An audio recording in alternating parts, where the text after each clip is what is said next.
you keep your tax refund in a Chapter 7 bankruptcy?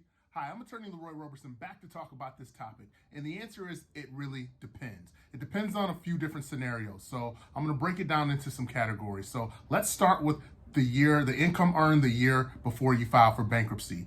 In that situation in a Chapter 7, all of that income would be subject to the bankruptcy estate, meaning that that entire refund would be subject to be taken in by the trustee in your Chapter 7 bankruptcy. Now, in the year that you file for your bankruptcy, so we're in 2020 at the time making this video. Let's say you file your bankruptcy case in 2020 in June. That means that all the income you receive from January to the filing date in June would be subject to the bankruptcy estate, and the trustee could make you turn over that refund. And then the money that you receive after June, after your filing date, would not be subject to the bankruptcy estate, and you would get to keep that portion of the income that you received. So it would be like a fraction.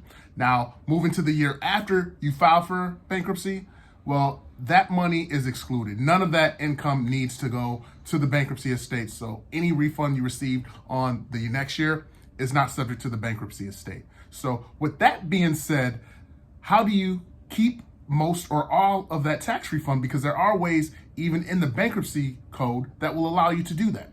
The first thing you can do is to use an exemption, and that's what most people do. In California, where I work, you can use California 703 exemptions, and you can exempt generally most of your, or if not all of your, tax refund. That's what I normally do for my clients, so look into that. It's the 703 exemptions. Under 704, they don't allow for the tax return exemption, so if it's that important to you and you want to use the exemption, make sure you're using the 703 bankruptcy exemptions in California. Now, the next thing you could do is adjust your withholding. So if you know that you're going to be filing for bankruptcy, and you really have to be thinking really far ahead in order to do this, because remember, the year before you file, that money is subject to the bankruptcy estate. So, but you can limit the amount that the bankruptcy court gets if you limit your withholdings, meaning maybe you bump up your withholdings so not as much money is withheld, and you don't get as much of a refund at the end of the year. That's going to limit the amount that you're going to have to turn over to the bankruptcy court.